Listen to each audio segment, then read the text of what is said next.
কলকাতা থেকে 6 বন্ধু মিলে রিসার্চের কাজে সোনামুখী গ্রামে যায়। তারা সকলে মিলেই রবীন্দ্রনাথ ঠাকুরের মিউজিক নিয়ে রিসার্চ করছেন। সেখানে গিয়ে জানতে পারে যাদের বাড়ি তারা এসেছে সেখানে তো কেউই থাকে না, সেটা তো একটা বড় বাড়ি। এই গ্রামে রাত হলে কেউ বাইরে বেরোয় না, রাতে নাকি নিশি ডাকে। যদি কোনো মহিলা কণ্ঠের ডাকে কেউ সাড়া দেয় তারা নাকি আর বেঁচে ফেরে না। এই শহুরে 6 ছেলে মেয়ে কোন বিপদে পড়লো সেখানে গিয়ে জানতে হলে পুরো ভিডিওটি দেখার অনুরোধ রইল। আজ আমি এক্সপ্লেন করছি নিশির ডাক। তাহলে চলো ভিডিওটি শুরু করি। শুরুতেই দেখি জঙ্গলের মধ্যে দিয়ে একটা এক্কা গাড়ি যাচ্ছে। হঠাৎ মাঝ রাস্তায় এক্কা গাড়ি থেমে যায়। তার সহিসকে আর খুঁজে পাওয়া যায় না। গাড়ির ভেতরেই ছিল একজন জমিদার ছেলে যার নাম নারায়ণ। কিছুক্ষণ পরেই একটা গানের সুর ভেসে আসে। তারপর ওই এক্কা গাড়িতে টোকা দেয় কেউ, ডাকতে থাকে নারায়ণ নামে। 3 বারই ডাকে। নারায়ণ দরজা খোলার সাথে সাথেই ভয় পেয়ে যায় আর বৌঠানের নাম নেয়। পরের দিন সকালবেলায় তার লাশ খুঁজে পাওয়া যায়, তানপুরার তার জড়ানো গাছের ডালে ঝুলে আছে। এখানেই সিন কাট হয়। সিন আবার প্রেজেন্টে ব্যাক করে, যেখানে 6 জন তরতাজা ছেলে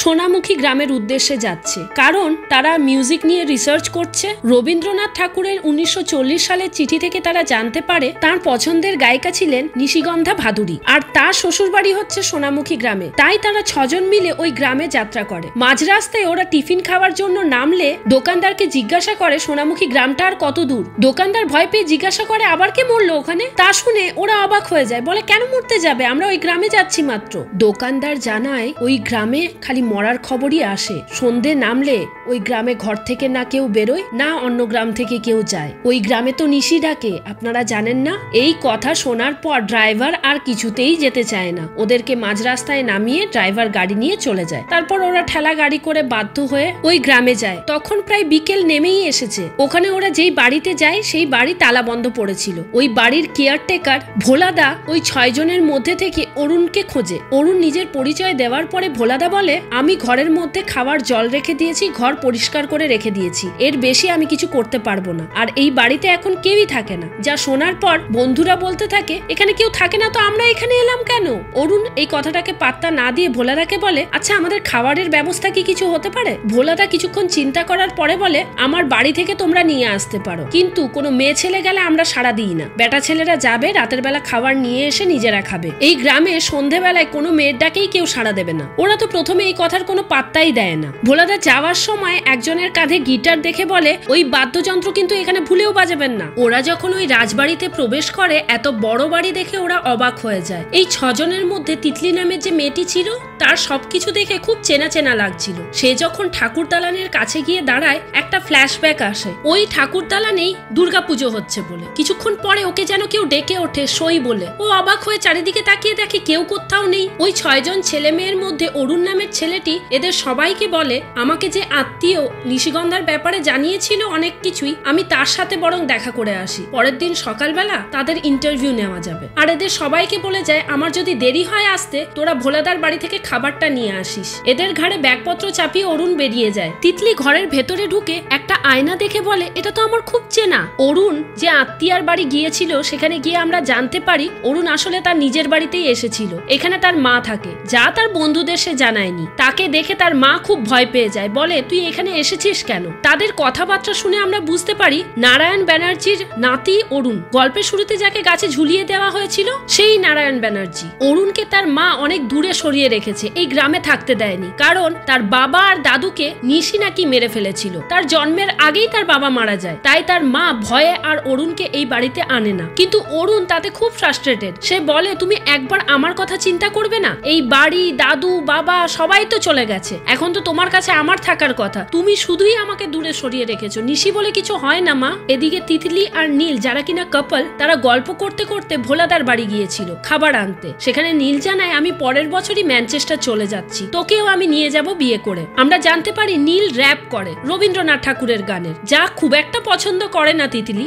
নীল এখানে গাইতে শুরু করলে একজন বুড়িকে আমরা দেখতে পাই। সে নিজের মনে মনে বলতে থাকে, আরো গা তোরা গাইলেই ও আসবে। এখানে কার আসার কথা বললো এই বুড়ি? এই বুড়িটাই পাকে, তা আমরা পরে জানছি। এরপর তিতলি আর নীল ভোলাদাকে ডাকলে ভোলাদা কে জানতে চাইলে নীল জানায় সে। দাঁড়িয়ে থাকতে থাকতে তিতলি গুনগুন করে গান গাইতে শুরু করে। ভেতর থেকে ভোলাদা জানায়, কে ওখানে? নীল জানায় আমার বন্ধু তিতলি তুমি ভয় পেও না, বাইরে এসো। বাইরে এসে ভোলাদা জানায় এই গ্রামে গান গাইলেই মানুষ মরে। এবার আবার অরুণকে দেখি, তাকে তার মা বলে যায় আমি রান্নাটা সেরে আসছি, তুই কোথাও যাবি না, এখানে বস। অরুণ খবরের কাগজে লিখে যায় কাল সকালে ঘোষালদের বাড়িতে এসো, আমি তোমাদেরকে ভুল প্রমাণ করে দেব। তা লিখেই সে বাইরে বেরিয়ে যায় মাকে না জানিয়ে। এদিকে ওর বন্ধুরা সব খেতে বসে। বন্ধুরা নিজেদের মধ্যেই আলোচনা করতে থাকে এই গ্রামে রবীন্দ্রনাথ ঠাকুরের ফেভারিট গায়িকা থাকতেন, যেখানে কিনা গান গাওয়া বারণ, গান গাইলেই নাকি মারা যায়। তখন আরেকজন বলে হয়তো তখন ছিল না, এখন হয়েছে। এখানে নিশি সম্পর্কে আমাদের আইডিয়া দেওয়া হয় নিশি বাংলার একরকম মেয়ে ভূত, যে কিনা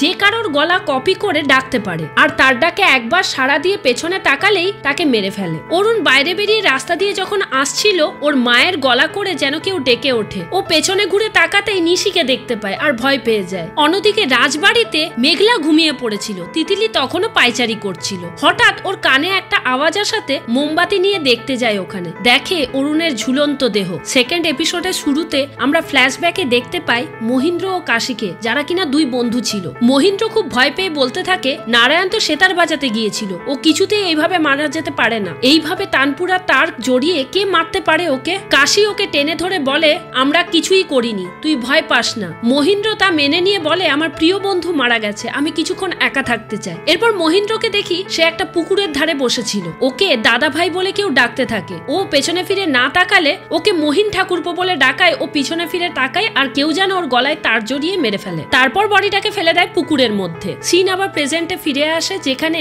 অরুণকে খুন করা হয়েছিল। পুলিশরাও চলে আসে। পুলিশ ওদের জিজ্ঞাসা করে তোমরা এখানে এসেছিলে কেন? তারা জানায় আমরা 6 জন মিলে একটা গ্রুপে রিসার্চের কাজ করছি। আমাদের টপিক ছিল রবীন্দ্রনাথ ঠাকুরের 5 জন ফেভারিট সিঙ্গার নিয়ে তাদের রিসার্চ পেপার তৈরি করা। অরুণ আমাদের জানিয়েছিল এখানে নিশিগন্ধা ভাদুরী নামে একজন ফেভারিট সিঙ্গার থাকতেন, তার ইন্টারভিউর জন্যই এখানে এসেছিলাম। আমরা তো জানিই না এখানে অরুণের বাড়ি, এখানে ওর মা থাকে বলে। পুলিশ সমস্ত কিছু শোনার পর বলে আমি ওইসব প্রজেক্ট বুঝি না, আমাদের এখানে একটা খুন হয়েছে, আপনারা সবাই সাসপেক্ট, আপনাদের সবাইকে এখানে পোস্টমর্টমের রিপোর্ট আসা অবধি থাকতেই হবে। এরা নিজেরা ভয় পেয়ে বলে তাহলে আমাদের পুলিশ প্রোটেকশন কিছু দেবেন না? পুলিশ একজন কনস্টেবলকে বললে সে জানায় আমি এই বাড়িতে থাকতে পারবো না রাতের বেলা। ইন্সপেক্টর জানায় এই গ্রামের কেউই এই বাড়িতে থাকতে রাজি হবে না, আমি বরং শহর থেকে একজন কনস্টেবলকে ডেকে পাঠাচ্ছি, ততক্ষণ আপনারা সাবধানে থাকবেন, এই গ্রাম থেকে কোথাও বেরোনোর চেষ্টা করবেন না। এরপর অরুণের মা জানায় আমি ছোটবেলা থেকে আমার থেকে দূরে রেখেছিলাম ওকে, ঠিক এই কারণেই আমি জানতাম এই গ্রাম থেকে দূরে থাকলে হয়তো ও বেঁচে থাকবে, কিন্তু আমার কথা না শুনে ও গ্রামে এলো বলে নিশি ওকে মেরে ফেললো। তা শুনে তিতলি জানতে চায় যদিও এসেও থাকে নিশি ওকে মারতে যাবে কেন? এই সময় অরুণের মা বলতে থাকে এই 6 ফ্যামিলির কেউ বেঁচে থাকবে না, আমার শ্বশুর মশাই, আমার হাজবেন্ড সবাই মারা গেছে। ওই 6 জন ফ্যামিলির কথা জানতে চাইলে অরুণের মা জানায় আগে এই ঘোষাল জমিদার বাড়িতে বিশাল বড় করে দুর্গাপুজো হতো। ওই দুর্গাপুজোতে এই 6 জন যাদের পরিচয় দেয় মহিন্দ্র যে কিনা ভালো বাঁশি বাজাতো, কাশীনাথ যে কিনা খোল বাজাতো, দীপঙ্কর বাজাতো এসরাজ, ধীমান বাজাতো তবলা, হেমচন্দ্র শরৎ, নারায়ণ বন্দ্যোপাধ্যায় যে কিনা অরুণের দাদু ছিলেন তিনি বাজাতেন সেতার। এই ঘোষাল জমিদার বাড়ির একমাত্র পুত্র রাজশেখর ঘোষাল যে কিনা খুব ভালো গান করতেন। এরা সবাই মিলে বিজয়া সম্মেলনীতে আসর বসাতেন প্রতি বছর। এক বছর কি হলো কে জানে, পুরো গ্রামে মোড়ক লেগে গেল, সবাই মরতে শুরু করলো। কারণ জিজ্ঞাসা করায় ওখান থেকে যেন পালিয়ে বাঁচলেন অরুণের মা। অরুণের মা চলে গেলে সবাই ধীরে ধীরে যে যার কাজে ব্যস্ত হয়ে যায়। নীল আর তিতলি একা বসেছিল। তিতলিকে দেখে নীল বলে তোকে খুব স্ট্রেস লাগছে, তুই গিয়ে রেস্ট নে। ও ঘরে ঢুকে জানালা দিয়ে দেখে একজন কাউকে যে কিনা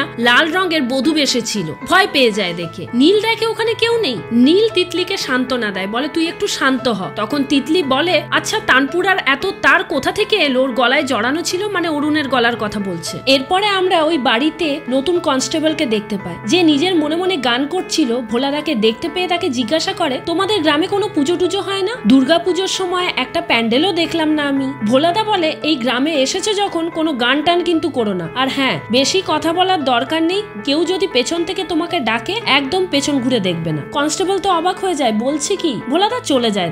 এরপর আবার ওই বুড়িকে দেখতে পাই যে তিতলিকে দেখতে এসেছিল। তিতলি ঘুম থেকে উঠলে পরে ওই বুড়ি জানায় নতুন দিদি তুই আবার ফিরে এসেছিস, আর তিতলিকে তেঁতুল মাখা খেতে দেয়। তিতলি ওকে দেখে খুব ভয় পেয়ে চিৎকার করতে থাকলে সবাই দৌড়ে যায়। ওই বুড়িকে কনস্টেবল বাইরে নিয়ে চলে যায়। ওই দিন রাতে সবাই ঘুমিয়ে পড়ার পর তিতলি একটা গানের আওয়াজ শুনতে পায়। আওয়াজ লক্ষ্য করে ও দোতলার ঘরে যায়। সেখানে ও যেতেই গান থেমে যায়। তারপরে হঠাৎ কেউ বাঁচাও বাঁচাও বলে চিৎকার করতে শুরু করে। ভয় পেয়ে তিতলি নিজের ঘরে চলে আসে। ঘরের আয়নায় ও নিজের আরেকটা প্রতিচ্ছবি দেখে, যেখানে ও শাড়ি পরেছিল। এদিকে কনস্টেবল নিজের বিছানা করতে করতে গান গাইছিল কোকা কোলার। হঠাৎ নিশি তাকে বাপি বলে ডাকে সাড়া দেওয়ায় সে মারা যায়। তখন ওই বুড়ি এসে বলে এদেরকে গান গাইতে বারণ করলে কেউ শোনে না, আর হাসতে থাকে। এখানেই সেকেন্ড এপিসোড শেষ হয়। থার্ড এপিসোডের শুরুতে আমরা ফ্ল্যাশব্যাকে দেখি দীপঙ্কর বাবুকে, যে খুব ভয়ে ছিল। তাকে দরজা খুলতে বললেও সে খুলছিল না, বলছিল আমরা সবাই মারা যাব। সেই সময় কেউ যেন তাকে ডেকে ওঠে দীপু বাবু। দুবার ডাকার পরেই সে সাড়া দিয়ে জিজ্ঞাসা করে কে, কমলাবাই? তারপরই তাকে মেরে ফেলে নিশি। সিন আবার প্রেজেন্টে ফিরে আসে, যেখানে আমরা দেখি তিতলি অজ্ঞান হয়ে পড়ে গিয়েছিল বলে নীল তাকে খাটে শুইয়ে দেয়। স্বপ্নের মধ্যেই ও দেখতে থাকে ওই শাড়ি পরা তিতলি ওকে বলছে ওকে মেরে ফেললো, জানিস, ওকে মেরে ফেললো। ও ঘুম থেকে উঠেই চিৎকার করতে শুরু করে। মেঘলা এসে ওকে সামলে নেয় আর বলে জানিস কনস্টেবল মারা গেছে। বাইরে আমরা দেখি কনস্টেবল মারা গেছে বলে পুরো পুলিশ ফোর্স চলে এসেছে, সাথে ওই গ্রামের অনেক মানুষও এসেছে। তারা বলে এতদিন পর এখানে মরতে শুরু করেছে মানুষ, এরা নিয়ম ভেঙেছে বলেই মরছে। এই বাড়িতে এদের রাখা যাবে না, এদেরকে যেভাবেই হোক তাড়াতে হবে, নাহলে গ্রামে আরো সবাই মরবে। পুলিশ ইন্সপেক্টর জানায় তোমরা সবাই এখান থেকে যাও। দুটো বডি পাওয়া গেছে, দুটো বডির পোস্টমর্টম না হলে আমরা কিছুতেই এদেরকে এখান থেকে যেতে দিতে পারি না। গ্রামের মানুষ বলে আমরাও দেখছি এরা কিভাবে থাকে, যারা এদের সাহায্য করবে তাদেরকে একঘরে করে দেওয়া হবে। এখানে ভোলাকেও শাসিয়ে যায় গ্রামের লোক। তিতলি ওর বন্ধুদেরকে জানায় কাল রাতে যে গান শুনেছিল তার ব্যাপারে, আর বলে ওখানে একটা মেয়ে চিৎকারও করছিল। সাথে আয়নায় যে নিজের রিফ্লেকশনটা দেখেছিল শাড়ি পরা অবস্থা তার কথাও জানায়, আর বলে আমাকে কেউ কানে কানে এসে বলে গেছে ও মরে গেছে, জানিস, ও মরে গেছে। ওর বন্ধুরা কেউ বিশ্বাসই করতে চাইছিল না ওর কথা। ঋতু বলে ও ঠিকই বলছে, আমার মনে হয় নিশিই সবাইকে মারছে। এই সময় ভোলাদা আসে আর বলে আমি যদি লোভ না করতাম অরুণ বাবুর কথা শুনে তাহলে এরা কেউ মারা যেত না। আসলে অরুণ ভোলাদার হাতে কিছু টাকা দিয়ে বলেছিল এদেরকে ঘোষাল বাড়িতেই তুলতে, তাই সে এ কাজ করেছিল। তখন ওর বন্ধুরা সান্ত্বনা দিয়ে বলতে থাকে আপনি কি করে জানবেন ওরা মারা যাবে বলে? এই সময় ভোলাদা বলে আমি জানতাম, আমি জানি এই বাড়িতে অভিশাপ রয়েছে। আমার বাবাও এই বাড়ি দেখাশোনার কাজ করতো, আমার বাবা নিজের চোখে দেখেছিল নিশিকে। এইসব শোনার পর নীল ওপরের ঘরে যায় যেখান থেকে পিয়ানোর আর গানের আওয়াজ আসছিল। ওই ঘরে তালা বন্ধ ছিল। ভোলাদা ওকে বারবার বলতে থাকে ওই ঘরে কেউ ঢোকার চেষ্টা করো না, তাহলে অনর্থ হবে। কিন্তু নীল বলতে থাকে এই ঘর থেকে যখন আওয়াজ পাওয়া গেছে তাহলে নিশ্চয়ই এখানে কেউ লুকিয়ে রয়েছে, সেটা আমাকে দেখতেই হবে। এই বলে তালা ভেঙে যখন ঘরের ভেতরে ঢোকে ঘরে কিছুই ছিল না, বিকট একটা গন্ধ ছিল। ওই ঘরে একটা বড় ছবি লাগানো ছিল, যে ছবি দেখে তিতলি নিজের মনে মনেই বলতে থাকে এটা আমার শাড়ি, আমার শাড়িটা ও পরেছিল, খুব সুন্দর ছিল ওই শাড়িটা। ঋতু পিয়ানোর কথা জিজ্ঞাসা করলে তিতলি নিজের মনে মনেই বলতে থাকে ওটা ক্যাপ্টেন হেনরির কাছ থেকে কিনেছিল। তারপরেই সবাই অবাক হয়ে ওর দিকে তাকাতে থাকে, এত কিছু জানে কি করে তিতলি? তিতলিও অবাক হয়ে যায়, ও জানলো কি করে ঘটনাগুলো? ঋতু আর মেঘলা দুজনে মিলে পুলিশ স্টেশনে যাচ্ছিল ওইখান থেকে চলে যাওয়ার কথা বলার জন্য। ঋতু মেঘলাকে জানায় আমার মনে হয় তিতলি এই বাড়ির ব্যাপারে অনেক কিছুই জানে যা আমরা জানি না। মেঘলা বলে তুই ভুলভাল ভাবছিস, ও হয়তো কোথাও পড়েছে, রিসার্চের কোনো পেপারে পড়েছে, তুই এই নিয়ে বেশি কথা বাড়াস না। অন্যদিকে নীল রান্নার জোগাড় করছিল, কারণ এতদিন পর্যন্ত ওদের খাবার দায়িত্ব নিয়ে নিয়েছিল ভোলাদা, কিন্তু গ্রামের লোক শাসিয়ে যাবার পর থেকে ভোলাদা এই দায়িত্ব আর নিতে চায়নি। ভোলাদা ওদের খাবারের সরঞ্জাম জোগাড় করে দিচ্ছিল। সে সময় ভোলাদার শালা আসে মুদির দোকানের জিনিস দিতে। সে বাইরে বেরিয়ে গেলে নীল একা স্টোভ জ্বালাতে থাকে। সে সময় হঠাৎ করে স্টোভ জ্বলে যায়। নীলও বুঝতে পারে না কে এসে স্টোভটা জ্বালিয়ে গেল, ও তো কিছুই করেনি। সাথে একজনের চিৎকারের আওয়াজ শুনতে পাই বাঁচাও বাঁচাও বলে, দরজাটাও বন্ধ হয়ে যায়। এতক্ষণ পর্যন্ত নীল কিন্তু একবারও বিশ্বাস করছিল না এখানে কোনো নিশি আছে বলে, কিন্তু এইবার ওর মনে ভয় ধরে। ভোলাদা ফিরে এলে সব আওয়াজ বন্ধ হয়ে যায়। তিতলি চান করে ঠাকুর দালানের কাছে দেখে ওই বুড়িকে। আবার বুড়ি তিতলিকে দেখে বলতে থাকে পালা পান না, এখানে আর থাকিস না, কাউকে কিছু বলিস না, পালা পান না। তিতলি কিছুই বুঝতে পারে না। অন্যদিকে অনির্বাণ জমিদার বাড়িতে এত বই দেখে ওর মায়ের কথা মনে পড়ে যায়। মা মারা যাওয়ার আগে তার বইয়ের দায়িত্ব অনির্বাণকে দিয়ে যায়। রবীন্দ্রনাথ ঠাকুরের মায়ার খেলা বইটিতে যখন খুলে দেখে দেখে ওর নাম আর নিচে লেখা আছে মা, প্রথমে ভয় পেয়ে যায়, ওটা বন্ধ করে দেয়। কিছুক্ষণ পরে খুলে দেখে আর কিছুই নেই, মানে ও হ্যালোসিনেট করছিল। সাথে অনির্বাণ আওয়াজও শুনতে পায় নিশির। সব বন্ধুরা যখন এক জায়গায় বসেছিল ঋতু বলতে থাকে আমরা কেউ বাঁচবো না, নিশি সবাইকেই মেরে ফেলবে, নিশি এই গ্রামকে পুরো কন্ট্রোল করতে পারে, ভাই চল আমরা এখান থেকে পালিয়ে যাই। সেই সময় নীল ওদেরকে বোঝাতে থাকে আমরা সবাই হ্যালোসিনেট করছি এই বাড়িতে এসে, এখন নিজেরা যদি মাথা ঠান্ডা করে না রাখি তাহলে কিন্তু হবে না। অনির্বাণ বাইরে থেকে এসে বলে আজকে থেকে আমরা সবাই একসাথে শোবো, সবাইকে একটু সজাগ থাকতে হবে, দুটো খুন হয়ে গেল এখানে। রাতের বেলা সবাই যখন একসাথে শুয়েছিল আবার নিশিকে দেখি যে অনির্বাণকে ডাকতে থাকে। অনির্বাণ ঘুম থেকে উঠে তিতলিকে তুলে নিয়ে চলে যায় দোতলার ঘরে। দোতলার ঘরে গিয়ে পিয়ানো খুলে ও পিয়ানো বাজাতে শুরু করে। তারপরে সিন ফ্ল্যাশব্যাকে যায়, যেখানে আমরা দেখি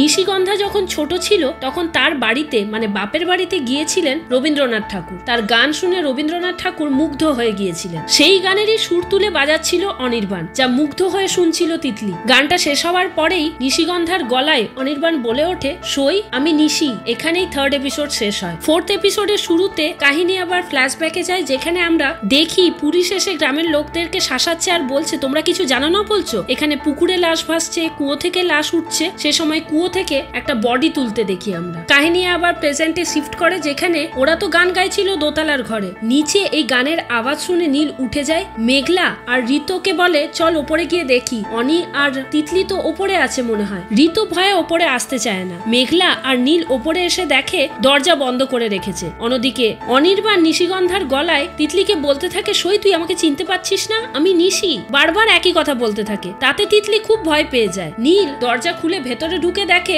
অনির্বাণ তিতলিকে ধরে রেখেছে জোর করে। তাতে রেগে গিয়ে নীল একটা থাপ্পড় মারলে অনির্বাণ অজ্ঞান হয়ে পড়ে যায়। এরপর আমরা তিতলিকে দেখি যে ছাদের ধারে দাঁড়িয়েছিল। সে সময় ভোলাদা এসে ওকে বলে যে 6 জনের কথা তোমরা শুনেছিলে, তার মধ্যে একজন ধীমান বাবু বলে। সে নিশির ভয়ে পাগলই হয়ে গিয়েছিল। সিন আবার ফ্ল্যাশব্যাকে যায় আর আমরা দেখি ধীমান, যিনি তবলা বাজাতেন, সে হঠাৎ কুয়োর ধারে গিয়ে দড়ি দিয়ে নিজের গলায় বাঁধছেন আর বলে যাচ্ছে, ধীমান ঠাকুরপো, গলায় দড়ি দিয়ে বাঁধলে কেমন লাগে জানো জানো। তারপর হঠাৎ করে যেন কেউ ফাঁস দিয়ে দেয়। এপিসোডের শুরুতে যে লাশ ওই কুয়ো থেকে উঠেছিল সেটা আসলে ধীমান বাবুরই ছিল। তখনই মেঘলা এসে খবর দেয়, তিতলি নিচে আয়, অনির্বাণের জ্ঞান এসেছে। অনির্বাণের কাছে গিয়ে তিতলি জানতে চাইলে অনির্বাণ বলে, আমি জানি না আমার কি হয়েছিল, আমার কিছুই মনে নেই। সে সময় পেছন দিক থেকে অনেকে কেউ বলে, ওই চিঠিগুলো ওকে দাও, ওই চিঠিগুলো ওকে দাও। এই কথাটা আর কেউ শুনতে পায় না। পরে যখন তিতলি একা ছিল, অনি গিয়ে বলে, তুই এই মেয়েটার গলা শুনেছিলি, তখন আমার সাথে কথা বলছিল। তিতলি তো কিছুই বুঝতে পারে না। অনি বলে, আমাকে মেয়েটা মুখের সামনে এসে কিছু বলতে থাকে। তিতলি বলে, হয়তো তোর মায়ের কথা মনে পড়ছে। অনি বলে, না, এটা আমার মা না,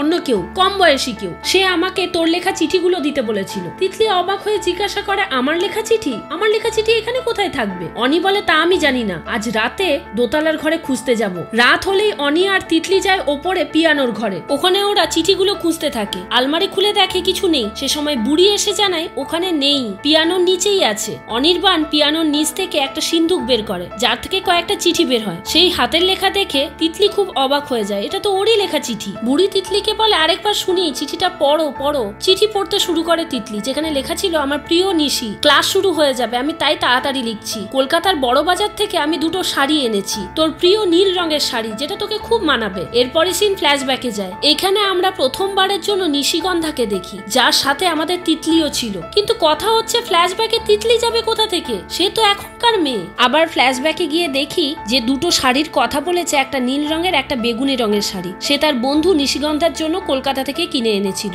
যার মধ্যে বেগুনি রঙের শাড়িটি নিশিগন্ধার খুব পছন্দ হয়। এখানে তিতলি নিশিগন্ধাকে বলে, যেদিন নতুন বউকে গ্রামের লোকরা দেখতে আসবে, সেই দিন আমি এই বেগুনি শাড়িটা পরবো। দোতলার পিয়ানোর ঘরে যে ছবিটা রয়েছে নিশিগন্ধার, তাতে এই বেগুনি শাড়িটাই ও পরেছিল। সিন আবার প্রেজেন্টে ব্যাক করলে তিতলি বলতে থাকে, এটা কিছুতেই হতে পারে না, আমরা সব ভুল দেখছি, ভুল শুনছি, এই বুড়ি আমাদেরকে ভুল শোনাচ্ছে। বুড়িকে সবাই অ্যাকিউজ করতে থাকে। বাইরে থেকে নীলরা ঘরে ঢুকলে বুড়িকে দেখে সবাই অবাক হয়ে যায়, এই বুড়ি ঢুকছে কোথা থেকে, বারবার আসছেই বা কেন, এই বুড়ি কে? বুড়ি তখন বলতে থাকে, এই বাড়ি যে আমার অনেক দিনের চেনা গো। ওর কথা কেউই শুনতে চায় না। ঋতু বলতে থাকে, এ ডাইনি, একে এখান থেকে বের কর, এই সব খুনগুলো করছে। বুড়ি যখন চলে যাচ্ছিল, ঘুরে তাকিয়ে তিতলির দিকে বলে, পালাপান না, ভুলেও কখনো এখানে আসবি না, জঙ্গলের রাস্তা দিয়ে পালিয়ে যা। এই কথা শুনে তিতলি বলে, আমার নাম পান্না নয়। কিন্তু রহস্যময় হাসি হেসে ওই বুড়ি ঘর থেকে বেরিয়ে যায়। সেই সময় নীল অনির্বাণকে জিজ্ঞাসা করে, আজকেও তুই ওকে নিয়ে এসেছিস কেন? ওদের নিজেদের মধ্যেই বোঝাপড়া হতে থাকে। এ সময় নীল একটু চিৎকার করলেই তিতলির ওপর অনির্বাণ বেঁকে বসে। ওদের মধ্যে যখন ঝগড়া চলছিল, অনির্বাণ দেখতে পায় নিশিকে, যাকে দেখে ঋতোর পেছনে। ঋতোকে বাঁচাতে গিয়েই অনির্বাণ সিঁড়ি দিয়ে পড়ে মারা যায়। পরের দিন সকালে পুলিশ এলে ভোলাদা বলতে থাকে, আমি জানতাম এটাই হবে, এখানে যারা থাকবে তারা মারা যাবে, আপনাদেরকে তো বলছি এখান থেকে চলে যান, আপনারা শুনছেন না কেন? পুলিশ এসে জানায় অনির্বাণের বাড়ির লোককে খবর দিতে হবে। সে সময় তিতলি বলে, ওর বাড়ির লোক আমরাই, একা মা ছিলেন, তিনিও 7 মাস আগে মারা গেছেন, ওর বাড়িতে আর কেউ নেই। অনির্বাণকে এই অবস্থায় দেখে সবাই কান্নায় ভেঙে পড়ে। কাঁদতে কাঁদতে একটু দূরে চলে গিয়েছিল তিতলি। হঠাৎই ওপর দিকে তাকিয়ে দেখে কেউ একটা দাঁড়িয়ে আছে। ও দোতলার ঘরে যায়। ফ্ল্যাশব্যাকের একটা সিন ও সামনেই দেখতে পায়, যেখানে ও নিজেকে দেখে। পুরনো তিতলির কাছে একটা বাচ্চা মেয়ে এসে দাঁড়ালে তাকে বলে এখান থেকে পালিয়ে যা পান্না। যেই কথাগুলো বুড়ি বলেছিল সেই কথাগুলোই রিপিট করে। এখানেই 4th এপিসোড শেষ হয়। 5 নম্বর এপিসোড থেকে রহস্যের পরত খুলতে শুরু করে। এই এপিসোডের শুরুতে হেমচন্দ্রকে দেখি জঙ্গলের মধ্যে দিয়ে কাশিকে খুঁজতে থাকে। সেই সময় নিশির ডাকে পেছন ফিরতেই নিশিকে দেখতে পায়। সে পালাতে গেলে কাশিকে মাঝ রাস্তায় পড়ে থাকতে দেখে। তারপর রেগে মেগে জমিদার বাড়িতে এসে বৌঠানকে ডেকে চিৎকার করে বলতে থাকে, আমি জানি তুমি নিজে মরে গিয়ে ডাইনি হয়ে আমাদের সবাইকে মারছো। বাড়ির কাজের লোক এসে খবর দেয় কাকে খুঁজছো, বাড়িতে কেউ তো নেই, আর মা ঠাকুরন মরতে যাবে কেন? সে তো কর্তামশায়ের সাথে এই গ্রাম ছেড়ে চলে গেছে। এখানে আমরাও অবাক হয়ে যাই, কারণ এতক্ষণ মনে হচ্ছিল এই ঘোষাল বাড়ির বউ মরে গিয়ে নিশি হয়ে সবাইকে মারছে, কিন্তু এখন যদি সে বেঁচে থাকে তাহলে মারছেটা কে? গল্প আবার প্রেজেন্টে ফিরে আসে, যেখানে তিতলিকে দেখি জঙ্গলের মধ্যে দিয়ে পান্নাকে খুঁজে বেড়াচ্ছে। এখানে পান্নাটা হচ্ছে সেই বুড়ি, যেই বুড়ি বারবার এসে ওকে ভয় দেখাচ্ছিল। এই পান্না হলো তিতলির আগের জন্মের সাথে কোনোভাবে রিলেটেড, সেটা আমরা একটু পরেই বুঝতে পারবো। সিন আবার ফ্ল্যাশব্যাকে যায়, যেখানে আমরা দেখি এই পান্না তার নতুন দিদিকে ডাকতে গেছে। এই নতুন দিদি হচ্ছে তিতলি পূর্বজন্মের। সে ডাকতে গেছে, তার নতুন বৌঠান কিছুতেই বেরোচ্ছে না ঘর থেকে। নতুন দিদি না গেলে বেরোবে না। তিতলি যখন নতুন বৌঠানের কাছে যায়, মানে তার সই নিশিগন্ধার কাছে যায়, সে তিতলির শাড়িটা দেখে খুব রেগে যায়। বলে আমাকে কলকাতা থেকে আঁকার জন্য লোক আসবে, তুই তখন এই শাড়িটা ছেড়ে দিয়ে যাস। এই শাড়িটা আমার খুব পছন্দ, এটাই আমি পরবো। তারপর ওরা দুজনে নেমে আসে। ওখানে কবিগুরু রবীন্দ্রনাথ ঠাকুর ওদের আসরে গিয়েছিল, কারণ উনি বৌভাতে আসতে পারেননি, তার জন্য ঘোষাল বাড়িতে আলাদা করে আয়োজন করা হয়েছে। ঘোষাল বাড়ির একমাত্র পুত্র রাজশেখর তার 6 যন্ত্রবাদক বন্ধুদের নিয়ে গান গেয়ে শোনাবে রবীন্দ্রনাথ ঠাকুরের সামনে। রবি ঠাকুর যেহেতু নিশিকে অনেক ছোটবেলা থেকেই চিনতেন আর জানতেন এই বাড়িতে বিয়ে হয়েছে, যাওয়ার সাথে সাথেই তার ডাক পড়ে। তাকে দেখে রবি ঠাকুর ভীষণ খুশি হন, মন থেকে অনেক আশীর্বাদ করে আগামী সংসারের জন্য। তার সাথে এটাও বলেন, তুমি যা গান গাও মা তা কিন্তু ভুলে যেও না। এরপর রাজশেখর তার সামনে গান শুরু করেন। রবি ঠাকুরের ওই গানটা আছে না, মাঝে মাঝে তব দেখা পায়। এই সিরিজে আমরা রবি ঠাকুরের অনেক গানই শুনতে পাই, যা হয়তো এখানে দিলে কপিরাইট আসতে পারে, তাই দিচ্ছি না। এর মাঝেই গান থামিয়ে রবি ঠাকুর নিশির কাছ থেকে বাকি গানটা শুনতে চান। তাতে যন্ত্রবাদক বন্ধুরা সাথে রাজশেখরও ভীষণ রেগে যায়, কিন্তু তা প্রকাশ করে না। নিশিগন্ধা গানটা যেই শুরু করে সবাই আপ্লুত হয়ে শুনতে থাকে। আসলে ও গানটা ভালোই গায়, তাতে রাজশেখর রেগে যায়। গান শেষ হবার পর রবি ঠাকুর বলেন, রাজশেখর তোমার গানের গলা ভালো হলেও নিশি কিন্তু খুব মন থেকে গানটা গায়, যা আমি শুনেই বুঝতে পেরেছি। ওকে কিন্তু গানটা ছাড়িও না, ও তোমাদের সবার থেকে গুণী। ও কিন্তু যেন গানটা গেয়ে যায় আর কথা দিয়ে যায় এর পরের বিজয়া সম্মেলনীতে কবি ঠাকুর আসবেন শুধু নিশির গান শোনার জন্য। তাতে মনক্ষুণ্ণ হলেও মুখে প্রকাশ করে না রাজশেখর। এরপর দেখি নিশিগন্ধা আর তার বন্ধু সই গল্প করছিল দুজনে মিলে, একে অপরের সাথে সুখ দুঃখের কথা। এখানে নিশিকে তার সই জানায়, আমি হয়তো এই বিজয়া সম্মেলনীতে থাকতে পারবো না, কারণ আমার বাবা মশাই বলেছেন কলকাতায় আমাকে পড়তে পাঠাবেন। তাতে নিশি কিছুটা দুঃখ পায়। সে সময় পান্না নতুন দিদিকে তেঁতুল মাখা দিতে এসেছিল, তাই মনে করানোর জন্য ওই বুড়ি তেঁতুল মাখা দিতে গিয়েছিল তিতলিকে। যদিও ওই বছরের বিজয়া সই অ্যাটেন্ড করেছিল, কিন্তু কবি ঠাকুর আসতে পারেনি, তার জন্য তানপুরা উপহার স্বরূপ পাঠিয়েছিলেন, সাথে একটা চিঠি দিয়েছিলেন আর দুঃখ প্রকাশও করেছিলেন আসতে পারেননি বলে। তাতে নিশিগন্ধা খুব দুঃখ পেয়েছিল, আর কখনো গান গাইবেই না বলেছিল, কিন্তু তার সই তাকে বুঝিয়ে গানের জন্য রাজি করায়। বিজয়া শেষ হবার পর খালি ঠাকুর দালানে সে গান গাইতে বসে। তার জানালা দিয়ে শুনছিল তার সই, কিন্তু হঠাৎ গানটা থেমে যায়। তখন সই কিছু একটা দেখে আর পেছন দিক থেকে পান্না ডেকে ওঠে। কি তা আমাদের এখন দেখানো হয় না। কাহিনী আবার ফ্ল্যাশব্যাক থেকে প্রেজেন্টে ফিরে আসে, যেখানে পান্না বলে, জানো নতুন দিদি, আমি শুনেছিলাম দুজনকে বলতে ওরা নতুন বৌঠানের বাড়িটাকে জ্বালিয়ে দেবে। গল্প আবার ফ্ল্যাশব্যাকে গেলে আমরা দেখি হেমচন্দ্র আর কাশি দুজনে মিলে কথা বলছিল কুয়োর সামনে দাঁড়িয়ে, যেখানে কিনা ওই তবলাবাদক ধীমান মারা গিয়েছিল। হেমচন্দ্র বলে, এই কাজ বৌঠান ছাড়া আর কারো হতে পারে না, সেটা আমি ভালো মতোই বুঝতে পারছি। কাশি জানায়, চলো ভাই আমরা এখান থেকে পালিয়ে যাই কোথাও। হেমচন্দ্র তাতে রাজি না। সে বলে, একজন মেয়ে মানুষের জন্য আমরা আমাদের বাড়ি ঘর গ্রাম ছেড়ে চলে যাব? হতেই পারে না, তার আগে আমরা ওই ঘোষাল বাড়িকে জ্বালিয়ে দেব, আর তা করবো আজ রাতেই। সিন প্রেজেন্টে শিফট করলে সবাই তিতলিকে খুঁজতে থাকে। জঙ্গলের ভেতরে গিয়ে পুলিশও ছিল ওখানে। জঙ্গলের মাঝখানে যেখানে কুয়ো রয়েছে সেখানে দেখতে পায় পান্নাকে জড়িয়ে ধরে বসে রয়েছে তিতলি। সবাই মিলে তিতলিকে ঠাকুর দালানে নিয়ে যায় আর জিজ্ঞাসা করে, ওই বুড়ি কি ওকে জোর করে ওখানে নিয়ে গিয়েছিল না ভুল বুঝিয়ে নিয়ে গিয়েছিল? ওরা সবাই সাসপেক্ট করছিল ওই বুড়ি হয়তো খুনগুলো করে যাচ্ছে। এখানে তিতলি সবাইকে বলে, তোরা কোনো প্রশ্ন না করে আমার একটা হেল্প করতে পারবি? কালই বিজয়া সম্মেলনের একটা অ্যারেঞ্জমেন্ট করতে পারবি এই ঠাকুর দালানে? ওরা সবাই রাজি হয়ে যায়। পুলিশ পুলিশকে জানায় এখানে আনার জন্য একজনকে সমন দিতে হবে। এরপরে দেখি রাতের বেলা একটা বড় গাড়ি এসে ওই বাড়ির সামনে দাঁড়ায়। এখানেই পঞ্চম এপিসোডটি শেষ হয়। ষষ্ঠম এপিসোডের শুরুতে দেখি হেমচন্দ্র ঘোষাল বাড়িতে ওই দোতলার ঘরে গেছে আগুন দেওয়ার জন্য। বৌঠানের ছবির দিকে তাকিয়ে বলতে থাকে, তুমি কি করে বেঁচে আছো বৌঠান, তোমার তো বেঁচে থাকার কথা না। ওই ফটোর ওপর আগুন দিতেই যাবে হেমচন্দ্র, তখন পেছন দিক থেকে বৌঠান ডেকে ওঠে, আমাকে গানটা পর্যন্ত শেষ করতে দিলে না ঠাকুরপো। তাতে ভয় পেয়ে হেম লণ্ঠনটাকে ফেলে দেয় আর ভয়ে দৌড়তে থাকে। ভয়ে পালিয়ে আসতে গিয়ে সিঁড়ির ওখানে তানপুরার তার বাঁধা ছিল, না দেখে তার গলাটাই কেটে যায়, মানে নিশিই তা করে। সিন আবার প্রেজেন্টে শিফট করে, যেখানে ওই রাতেই বিজয়ার আয়োজন করা হয়। ঠাকুর বরণ করে তিতলি যে গান নিশিগন্ধা অসম্পূর্ণ রেখেছিল সেই গানটাকে পূরণ করে। গ্রামের লোকরাও এগিয়ে আসে এখানে এই বিজয়া সম্মেলনী বন্ধ করার জন্য, কারণ গ্রামের লোকরা মনে করে এখানে গান গাইলে আরো মৃত্যু হতে পারে। তাই জন্যই আগের এপিসোডে যে বড় গাড়িটা এসে ঘোষাল বাড়িতে দাঁড়িয়েছিল, সেই বড় গাড়িটা আসলে ছিল এই ঘোষাল বাড়ির ছেলে রুদ্রশেখরের। তিতলির গান শেষ হওয়ার সাথে সাথেই রুদ্রশেখর এখানে এসে বলে, পুলিশকে জানায় আমাকে এখানে ডাকা হয়েছে কেন, কি কারণে। তিতলি বলে,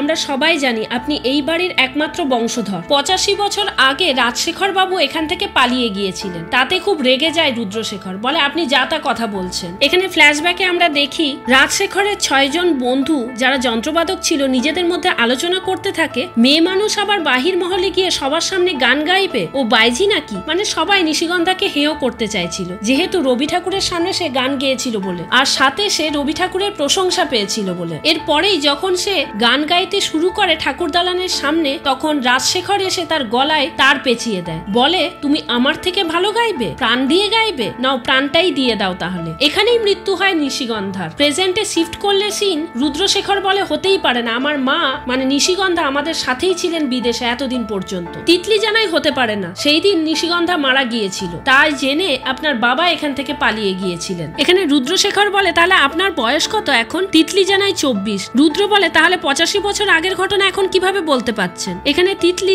স্মৃতিচারণ করে আবার বলতে থাকে, আপনার বাবা নিশিগন্ধাকে মেরে দিলে আমি তার কাছে যাই, এই অন্যায়টা করার জন্য তাকে আমি পুলিশে দিতে চেয়েছিলাম, কিন্তু সে আমার সাথে খারাপ কাজ করে গায়ে আগুন দিয়ে আমাকে মেরে ফেলে। আমি সেই আশালতা ছিলাম। এখানে আমরা তিতলির আগের জন্মের আসল নাম জানতে পারি, আশালতা। রুদ্র তা কিছুতেই বিশ্বাস করতে চায় না। তিতলি আরো জানায়, আপনি দয়া করে বলে দিন নিশির লাশটাকে কোথায় ঢুকিয়ে রেখেছিলেন আপনার বাবা। রুদ্র তখনও বলে, আপনি আপনার ভাষাকে সংযত করুন, আমার বাবা এই কাজ কখনো করতেই পারেন না, তিনি একজন রেসপেক্টেবল মানুষ ছিলেন। তিতলি বলে, আপনাদের জন্য এই গ্রামের সবাই নিশির ভয়ে বাইরে বেরোতে পারে না, দিনের পর দিন এই গ্রামেই মানুষ মারা যাচ্ছে, আপনার এখন উচিত ওই লাশটাকে সঠিকভাবে সৎকার করার। কিন্তু কিছুতেই রুদ্র তা মেনে নিতে চান না। তখন তিতলি বলতে থাকে, আচ্ছা আপনি একটা কথা বলুন তো, আপনার বাবা তো খুব ভালো গান গাইতেন, তাহলে এতদিন পর্যন্ত সিঙ্গার হিসেবে ওনার নাম শুনতে পায় না কেন? অন্যদিকে এই বাড়িটার ভ্যালুয়েশন আপনি জানেন তো, এই বাড়িতে আপনারা এতদিন পর্যন্ত কেউ আসেননি, এমনকি এতজন মারা গেলেও এই বাড়িটা বিক্রি করার ব্যাপারে ভেবে দেখেননি, কেন তা বলতে পারেন?